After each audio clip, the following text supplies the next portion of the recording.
The Hummer has gone electric, and if that's not enough proof that anything can happen in 2020, I don't know what is. Here's what it means to you who might buy one, and to GM who really wants to sell you one as a GMC.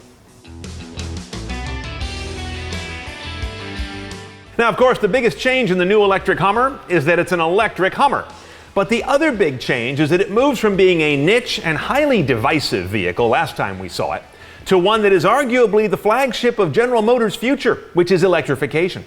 The basics: 350 miles of range, GM estimates, 1,000 horsepower, you'll need that to lug around its hefty MSRP, 11,500 pound-feet of torque, that's enough to persuade almost anything to get out of the way. 3-motor all-wheel drive, 0 to 60 in 3 seconds. That's damn good for what is essentially a small building going down the road. And fast charging support for up to 100 miles of added range in 10 minutes.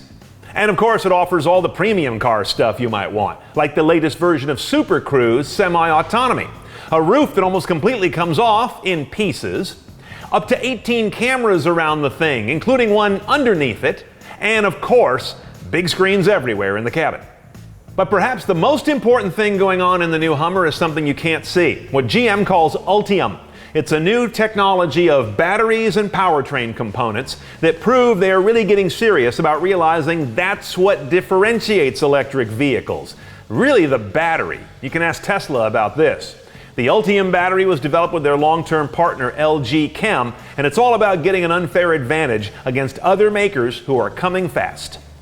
Now, of course, the Chevy Volt and Bolt have already been carrying the electric brand water for General Motors in general for quite a long time. But that's a whole different story. That's a nice, sensible, I'm more progressively knowledgeable than thou type of car. The Hummer comes along and puts hair on that, and then hits you in the mouth with it. This new Hummer EV further legitimizes the argument that the hottest thing in electric cars is electric trucks.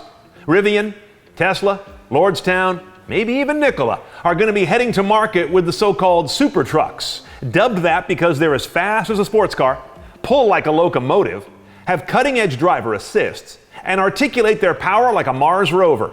Check out the new Hummer driving diagonally, what they call crab walk.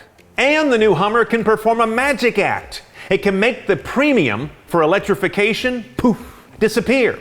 That's because it's got a high MSRP, a much bigger bedspread to bury the additional cost of an electric powertrain compared to a $30,000 car where there's almost nowhere to hide. Now, interestingly, the last time we saw the Hummer was on its way out during a financial meltdown. Here we are again, and it's coming back. The big difference, though, is that last time, cars were still the majority of light vehicle sales in the U.S. Now, nearly 3/4 of the cars we buy are trucks, utilities, crossovers. There's a whole lot more headroom for this new Hummer to find some traction. Now, GM's other ace in the hole is they can credibly tell you this is the world's first electric super truck, long before it arrives, because they are a real manufacturer of trucks at scale, unlike just about everybody else bringing a super truck. That means that they can plant their flag now and assume it'll still be there when this thing hits the showroom. Now, as is the fashion these days, you can put down a measly $100 to pre-reserve one of these 6-figure super trucks. A thing that's going to mostly give GM's media team some fun tweets, as opposed to giving the world a real read on enthusiasm for this vehicle. But I don't think they'll be lacking in finding that anyway.